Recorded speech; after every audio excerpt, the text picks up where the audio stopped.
Government waka come, government dey ready to waka comot. You know when government come, government go one day. And it don't reach the level we be say 2016 got Obaseki led administration government. It don't they begin the waka enter the end. By November 11 and 12, Gordon Obaseki and the government and every other government will concern us in 2016 will begin waka command. And today, the transition when it be say the APC and Ukbewolo government where they come so, they nominate about 24 members where be said by Osodubu Honorable, where be former deputy governor, Tanda put as the chairman to lead them to come join body with the government angle when it be said they get their own chairman, which the president SSG will be Mr. Joseph Eboegbe, will lead them today to come. Tanda today, we say that they hold their inaugural meeting where we say all the 24 members from the other side of APC and 24 members of the government of today and the PDP, though they say now permanent secretary, they build up the members and they use some commissioners, the outgoing commissioners and the outgoing government persons. When we say Eboegbe will be the SSG's head as the chairman, go join body with the other 24 members, where we say they go do their inaugural meeting to meet for the first time today. I don't know, I'm going to remember, says it's 1999. Government like this never come before. Government where they work come on before and government where they come, they never really sit down together, made a whole meeting together on how the government where we say they go, carry their kaya or carry power, give the ones where they come as government November 11 and 12. And today they go sit down by 10 o'clock. This morning to liaise and to talk to each other, meet with each other on how they will begin to do daily activities on our government where they come on, they do go, and our government where they work, they come, and they will take carry what they do for grant things. My name still remain Articulate Patriot, web standard gidigba for TMCTV radio. Make sure not forget say anything what we see here today, now because as we see him, that's what we talk and we know they take blame. Make sure not forget say TMCTV radio, now purely pidgin, now we the Nakuna. Thank you very much. National anthem, the Edo anthem, and the national prayer in that order. Mr. DJ, please. Let us start with the chant.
Where no man is oppressed, and so with peace and plenty, Nigeria may be blessed.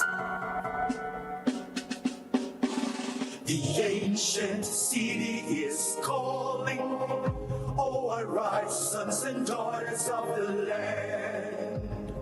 Of the city is marching, stand up high to the pride of the land. The founding fathers of labor and our time to serve is now. The glory of the new Edo nation will forever be our pride. Beautiful and glorious and you're the heartbeat of Nigeria, beautiful and glorious and stars are singing over you. You're the land people dream to be. Thank you very much. Do it again. You've done it. O God of all creation, grant this our one request. Help us to build a nation where no man is oppressed, and so with peace and plenty, Nigeria may be blessed. Amen. To welcome everybody here, and also thank everybody for coming promptly and We apologize for the delay which was occasioned. I'd like to introduce, well, we have here today members of the Transition Committee set up to facilitate a smooth handing over from one government to the other. We have, of course, obviously, we have two sets of people here today. The first set is led by the Secretary of State Government, who is the chairman of the Government Transition Committee. This committee was set up as far back as July, because constitutionally we knew that by November 12th, government will change hand. And as the kind of General of the State, Minister of Justice, Oluwole Sadeh Uzi, we have, of course, the head of service of the state, Mr. Actually, Barrister Anthony Moore. We have Commissioner for Fiscal Planning, Housing and Urban Regional Development, Mr. Omo. We have Dr. Joe Commissioner for Education. We have Otianse Azikidole, Special Advisor on Strategy, Policy, Projects, and Performance Management. We also have Mr. Birase, Permanent Secretary, Directorate of Human Resources. We have Mr. Julius Amelu, Permanent Secretary, Accountant General of the State. We also have Mrs. Sarah Brisaye, who is the Permanent Secretary and Managing Director of the State Geographic Information Service. We have Ian Joy Ahigbe, Permanent Secretary, Directorate of Corporate Change, Communication and Performance Management, Office of the Head of Service. We have Dr. Stanley Eriama, Permanent Secretary, Ministry of Health. Engineer Inabolele Ferguson NY, Permanent Secretary, Ministry of Roads and Bridges.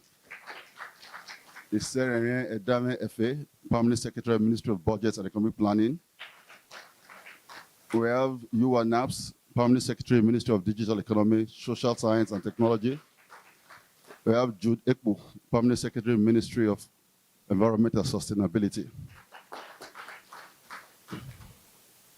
We have the Managing Director of the Transport Authority, Mrs. Eduge Agbonlaho. We have the Acting Director, Department of Corporate Commercial Services, Ministry of Justice, Molokun Osayame. We have the MD of ICTA, Goodluck Igbinedion. We have Henry Imugbeme Idogu, who is a consultant to the government. And we have Imwetian Ake, Board Secretary, Edo Subeb. We also have Fidelis Imabieche, General Manager, Ministry of Finance.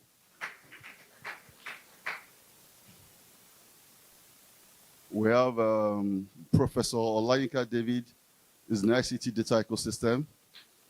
Osaro Atobiloye, Institutional Reform Pillar. Engineer Martin Yamili, Infrastructure and Environmental Sustainability Pillar. Olushola Adeni, Social Welfare Enhancement Pillar. And Ms. Josephine Okeke, Economic Revolution Pillar.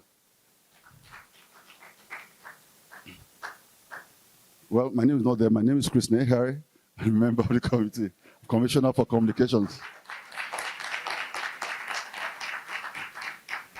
And on the other side, and has led the transition team, is the former Deputy Governor of Edo State, His Excellency Dr. Pius Odubu. The Secretary of the team is Honorable Emmanuel Iherale, Patrick Iherale. And of course, we have Senator Pharmacist Matthew Rogide, the member of the committee, the chairman of APC, Emperor Jared Enebe is here. We have Pastor Sagi Zeyamu, Barrister Andrew Adaze Amata. We also have Dr. Washington Osifo. We have Barrister Nusa Adams. We have Honorable Omosede Igbinedion. We have Barrister Paul Ohombamu. We have Mr. Omorogeva Edo. We have Ernest Afolabi Iwahihi. We have Taiwo Akerele. We have Honorable Godwin Esheshi, Mr. Yaksi Musa, Mr. Prince Kazima Febwa, Honorable Oyu Omar Ezomo, Honorable Gani Audu, Dr. Aminu Imafidon. We have Professor Oyaziwo Alude and Professor Mrs. Eunice Omozese and Honorable Barrister Matthew Egbadon. We also have Dr. Tony Ekpasaja, Honorable Felix Akabwe, Barrister Kingsley Eigiamuso, and Dr. Frank Omo. Ladies and gentlemen, the teams here today have a very important task ahead. The task is simple, but also very important because this is the first time in the history of Edo State that we're having a proper transition from one political party to another, from one government to another. So we have to take it very seriously and also take the fidelity of whatever we do in this committee to be very serious. We as politicians have to make sure we set an example for those that are looking up to us. And at the same time, also understand that we are representatives of our people. So we have very experienced people here on both sides. And I'd like to also draw your attention to the fact that on the government side, we have a majority of the permanent secretary civil servants who are the people you are going to interact with after November 12th. So they are there deliberately and strategically because most of the things done by this government were driven from the government, from that angle. So at this juncture, I'd like to welcome you and welcome everybody and hope for very happy and collaborative meetings. So I would like to invite the SSG, Mr. Oboegbe, to talk to us. Thank you.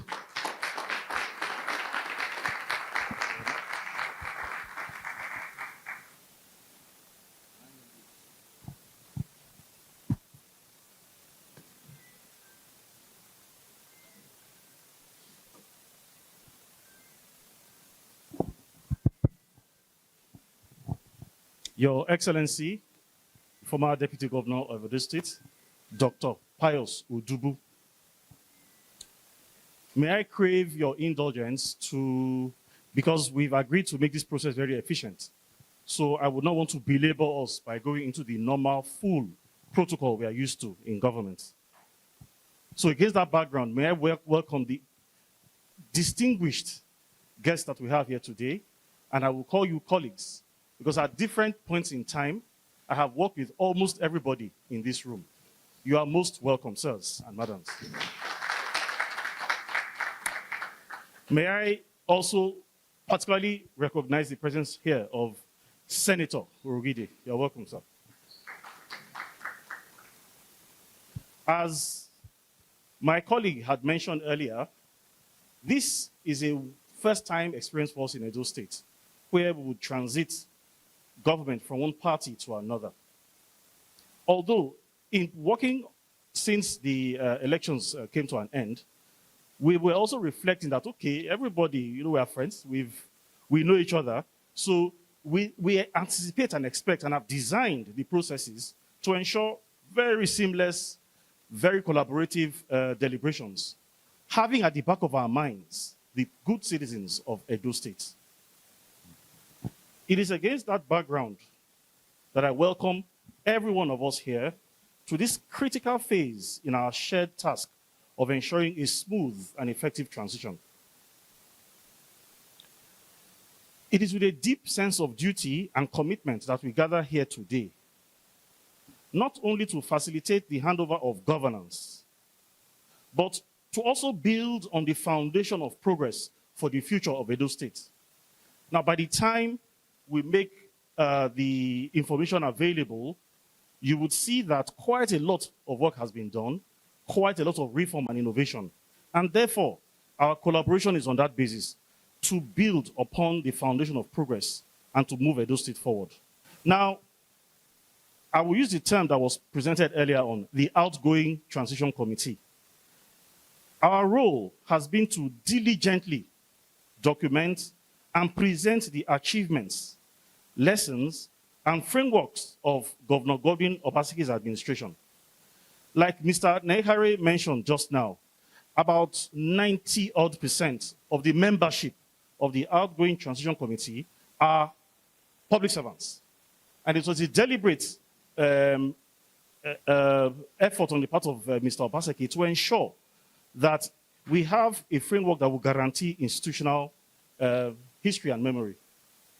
So we've also selected, even amongst those, the sharpest minds in the public service to work on this committee. And I'm sure by the introduction that was just reeled out, you would see that those people we brought on board are indeed pure technocrats. On top of it, we hired external experts. It was part of the list that Mr. Nekari read out just now, who are independent of government. They came and took a look at what we have done to ensure that indeed we completely documented, we correctly stated the facts, and the policy recommendations going forward are such that would engender the growth and innovation that we speak to. So as we interface today and all through next week, I am confident that the spirit of cooperation and mutual respect that has defined our engagement in the last week will continue. So again, like I mentioned earlier, now the outgoing committee has a lifespan. 30th of October, the committee will cease. As Secretary to Government and a few of my colleagues, we will continue in office. So we expect this engagement to continue, leading up to the inauguration processes.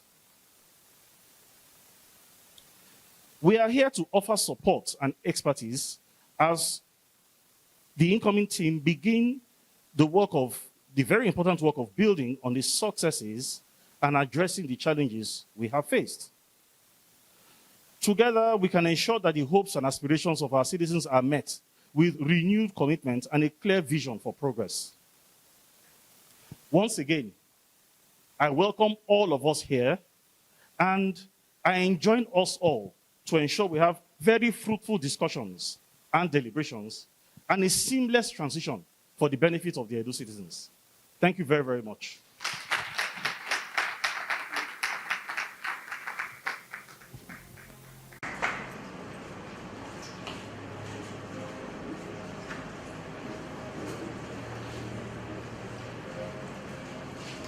I'd like to, at this point, invite His Excellency, the former Deputy Governor.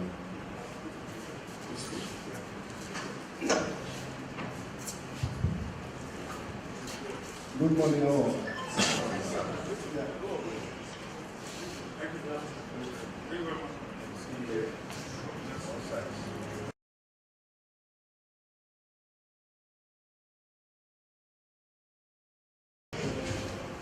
Good morning, all. Let me, on behalf of the Governor-elect, distinguished Senator Monday Okwewolo, welcome every one of us to this assemblage of men and women of impeccable character this morning. And if you permit me, I would like to adopt the protocol order already established.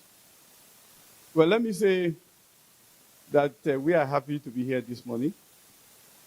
And naturally, when a government is outgoing and a new one is coming in, it is natural to have a body like this to interface, to ensure there is a seamless transition of power. But before I proceed, let me quickly correct what seems to be an aberration just now by saying chairman of the outgoing, chairman of the incoming. This is one committee, and there can be only one chairman. And that chairman is His Excellency Pius Ekberame Odubu. I hope we work together. We will have that clear understanding that this is not like us versus them. we are one, saddled with the responsibility to serve our state in this regard, to ensure that we have a seamless transition. I've heard what you said, the SSG, Joseph Ebegbe. I recall that you were the deputy of the economic team when we were in power. You worked well then. I hope you continue to do so.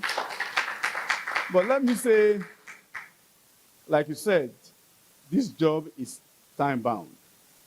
We call for massive, massive cooperation to ensure that we get all we need to get within the shortest possible time, because we need to go through them, sensitize them, and brief the governor-elect so that he can hit the ground running once he comes back. You need to be well aware of the happenings of government before he came on board. And in doing so, we need information from you, documentary, hard copy, and soft copy where the case arises. So we want to ensure that this is done within the prescribed time. And I expect that we work together collaboratively. And where you have told us informally that the documents will be ready early next week, and by the time we would have gone through them, if we need more, we'll let you know, and we'll call on you to supply those timeously. On behalf of my team, those of us that just came here, of course, you know most of them already. We want to say we look forward to working with you seamlessly, and let us prove to the dirty Thomases that Edo State is one. Electionary are over now. We are now ready to run government, and we have capable hands. But we must avail them of all the information that we have. Let's not try to hide any information, because there are several ways we can get information. So I think the best bet is to let us have all you have, and we'll go through them. It's like a brief fifth section, so that the incoming governor will be well briefed. When he comes on board, he hits the ground running. I thank you all for coming. Let's not waste our time here. Thank you all for coming. Let us get to the business of the day and ensure that we do a good job. I thank you all so very much. We look forward to working with everybody.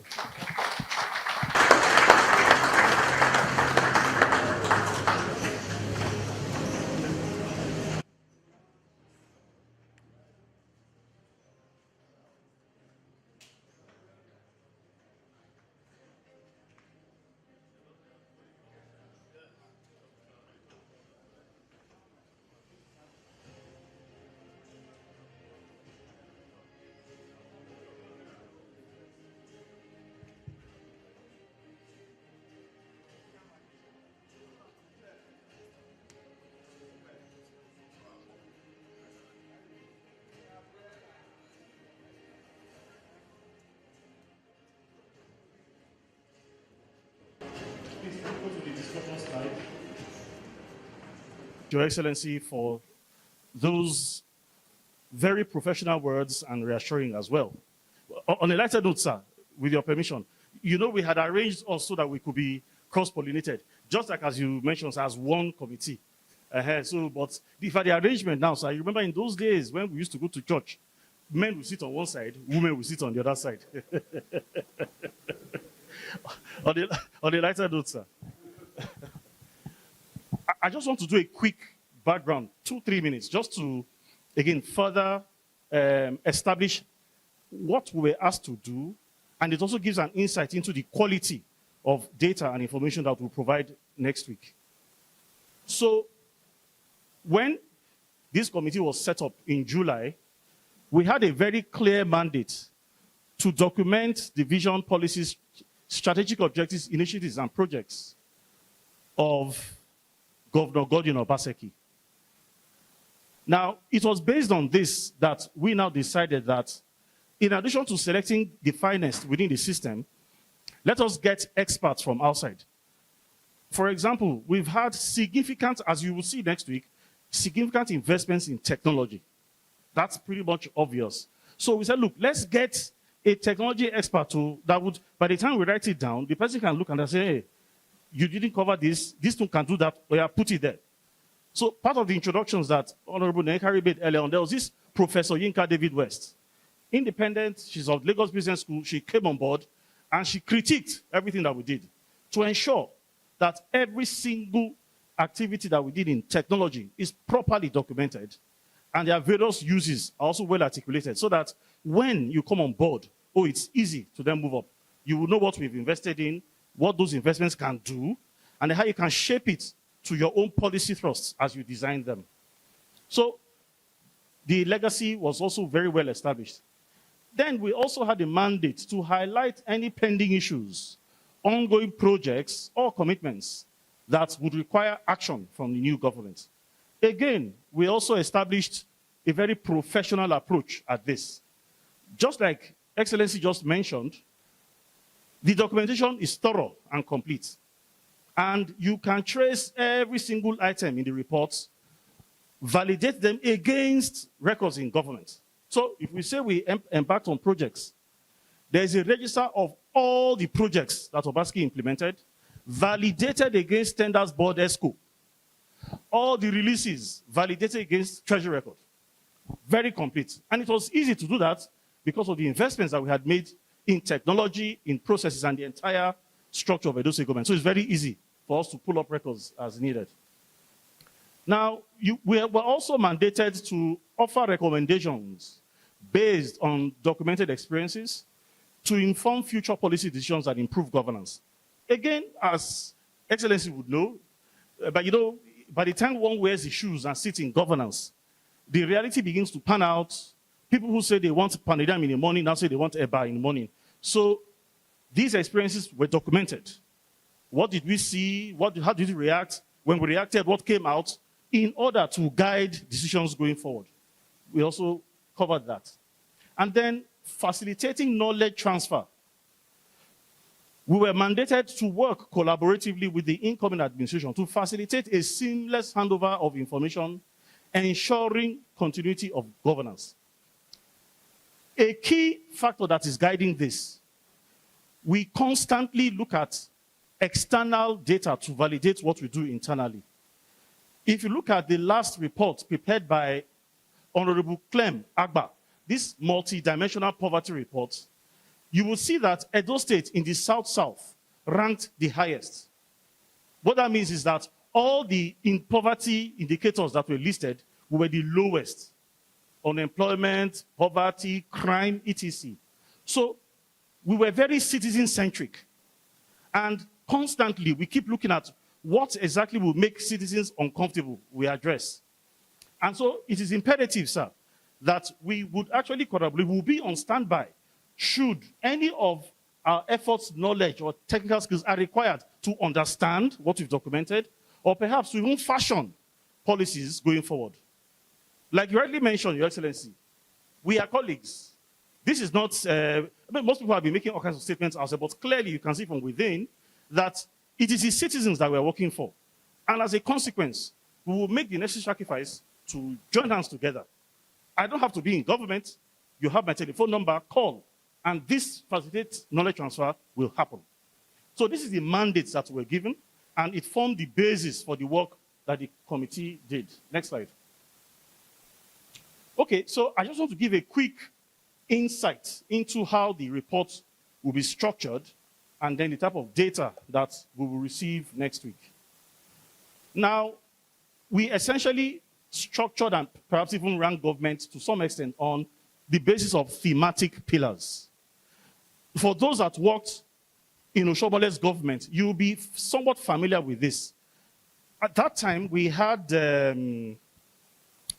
was this sector? Taiwo, talk. We have already established that we are colleagues here. Taiwo was also with us in the economic team. So we had policy, some sort of policy structures at the time. What we did when Obaseki came, we studied Edo, and we said, okay, where do we want to be by so date in the future? What are the problems we have right now? And at that time, we called everybody from all the 18 local government areas, traditional rulers, teachers, academics, everybody. And then we put us together. We now say, okay, let's organize government in a certain nature so that we can identify problems that cut across several MDAs, because money wasn't much at the time, so that 1 naira will stretch it. And so we established thematic pillars. There are 6 in number, but for the purpose of the transition report, we decided to establish 5. And these 5 are institutional reforms. You would see from the report, sir, the amount of effort and investments that went into rebuilding the institutions of government. This is an example, sir. This John Odegun Public Service Academy. And there are several other examples to show. Most of them are not physical, but you will see that it has impacted upon the productivity and mindsets of the average public servant. So we'll dedicate a section to the institutional reforms. Important to understand that so that, again, your team will know how to then design its programs, given the institutions we now have on ground. ICT ecosystem is yet another pillar that we have in the report. Again, we have made significant investments in technology.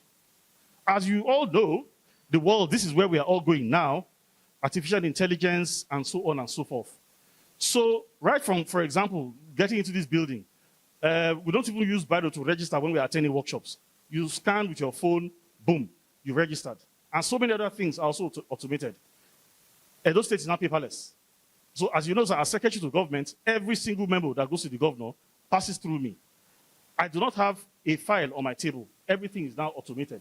So as a consequence, we've dedicated a section to comprehensively document the investments in tech and what we see as a future going forward.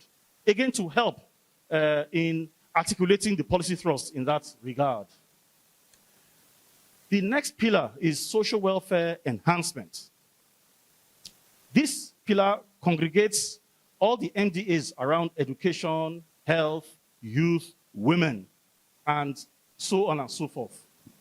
Again, you would see that significant investments were also made here, particularly to aggressively address basic education, primary health care, and also begin to question how we could approach tertiary. But the critical factor here is to catch them young. Therefore, those that have escaped the young stage, we are looking at skills. We placed particular emphasis here, sir, looking at things from an economic perspective. The National Bureau of Statistics, when they came to measure Edo State's GDP for the first time in 2017, it came out clearly that the services sector of Edo State contributes the largest to GDP. Now, I beg, maybe let me crave your indulgence. There is this little analysis that we normally perform to say, okay, if this is the sector that gives you the biggest GDP, test it and see if you get your highest employment elasticity. So if I have $1 million today, if I put it in agriculture, manufacturing, or services, which one will create the biggest number of jobs? It indicated services as well. To attack services, we need to invest here. Skills are required. Plumber, carpenter, people who will repair your TV, people who handle GSM, electricians, and so on. And so we embarked on this. Make the skills very, very suitable. People can fend for themselves. And then you have fewer young people going about town creating problems. We invested in health systems across the state. And so the women in the villages can now go to farm to fend for themselves. But again, we've documented all these things comprehensively. Now, you will then see that because of the investments here, and to a large extent here, by the time you read the economic revolution, the quantum leap in Edo State's economy will be properly demonstrated. But we go into infrastructural development and environmental sustainability. Here, as you know, sir, Edo State has the, I will call it misfortune, given where we are located, we suffer aggressive erosion and flooding. So we have to come up with a very smart way to address this problem. So naturally, there were immediate actions that came in from government. The new map program was continued. But then we now ask ourselves critical questions. What actually accentuates this problem? So it turns out that, okay, maybe the way roads, especially the federal roads, are terminated, the drainages are terminated, creating gully erosion and flooding, and then how people build. So we now said, look, let us invest in updating the master plan and creating a regional development plan and putting in structures to enforce. Where people just come and build anyhow. You build on a natural waterway, and then you create erosion problem immediately. So quite a bit of investments also went in here. to properly set up Edo Geographic Information Service. We set up the Physical Planning Ministry. We invested, and it took us about 2+ years to come up with the revised Benin City, Greater Benin Master Plan, and for the first time, a regional development plan for the rest of the states. So that if you want to locate a farm here, a factory there, or a residential community, it must fit with this plan so that we do not have problems of flooding and erosion going forward. So, again, we have comprehensively documented this. This would also be made available. Then the pillar for economic revolution, culture, and tourism. If you recall, I mentioned earlier on that we did this brainstorming in 2016, December, to be specific, where we identified Edo State's comparative advantage. So culture is critical for us, but it takes time to build culture for the state to begin to earn anything from. So we have to look at, okay, what do we have that we can easily tap into immediately? So the fact that we are a nodal state, anybody traveling from southeast or southwest rather to south, southeast and middle belt must pass through Edo. We leveraged on that and created infrastructure to facilitate economic growth along those lines. We've already started sowing the seeds anyways to enhance potentials in culture and tourism. But again, our reports in this area will also comprehensively articulate what was done that has boosted Edo State's economy. The GDP growth rate of the state is higher than the national GDP growth rate, number one.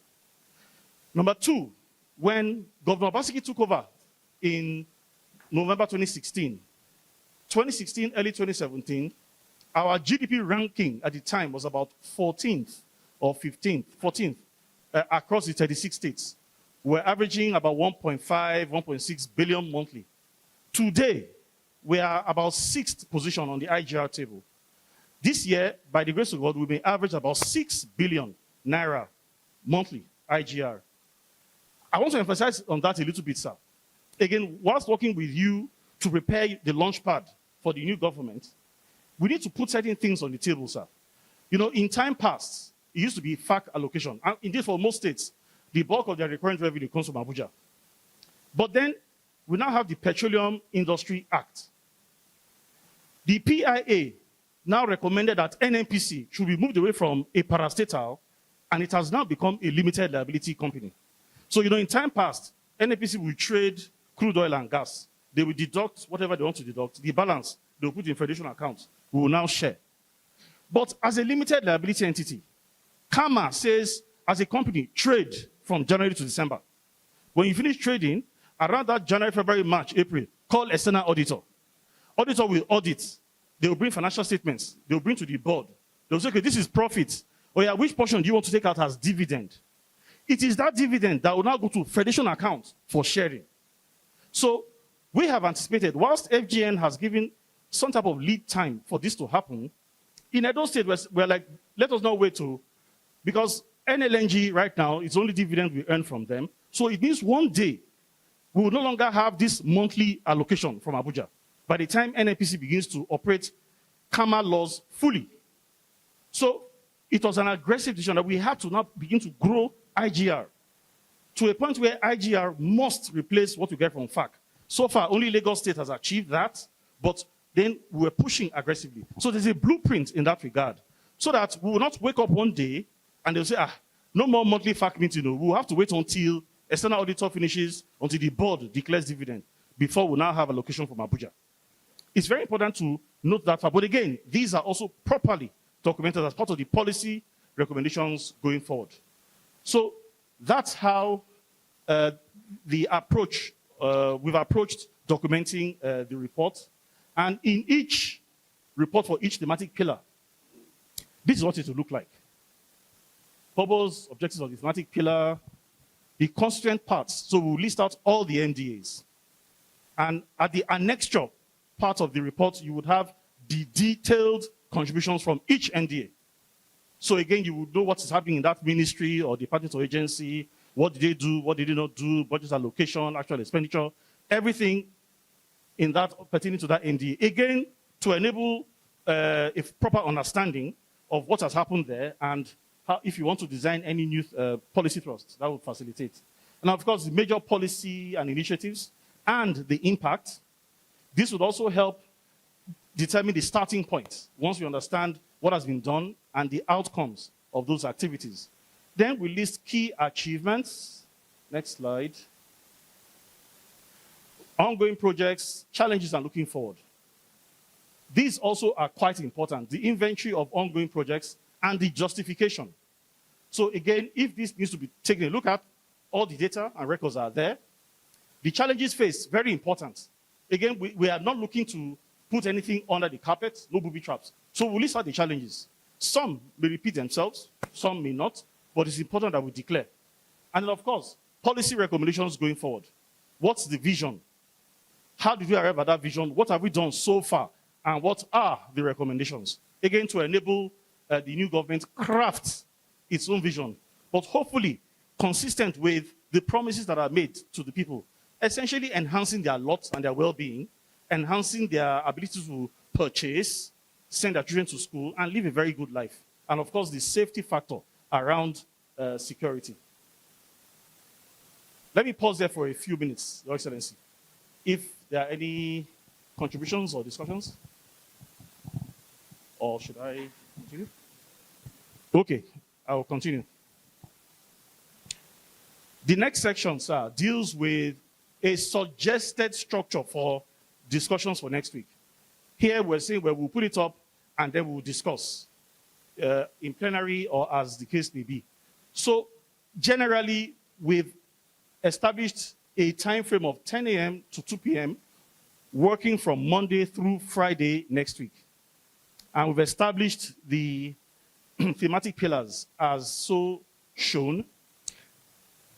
Our opinion was that let us work collaboratively as a team so that we understand what is happening across each thematic pillar so that one person's bias will not influence the report that goes to governor-elect. So we all work together, a proper understanding is established, people ask questions from various angles, we answer, and then we hope to establish a proper understanding of what is documented across each thematic pillar. But this is subject to discussion and debate, please.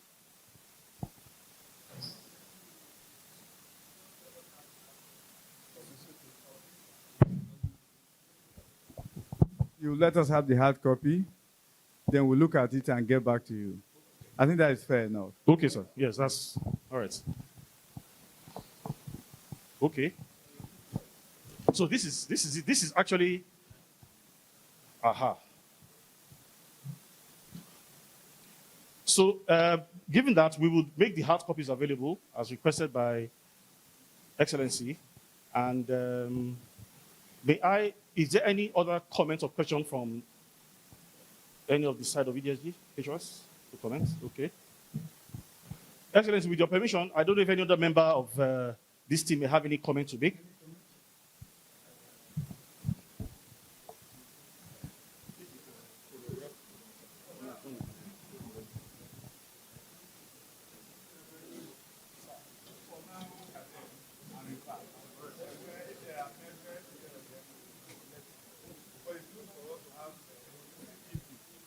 A holistic consideration of your presentation that will make a precise position known to you. They look good, but we'll look at it. Okay? Thank you, Excellency. Well, I want to just comment that the Secretariat will be open all weekend. So we are available between now and Monday when the next scheduled timetable. So if there's anything like this, Excellency just mentioned, we're ready. We're working on that right away. So before you leave now, that will be available. Yeah. Yeah.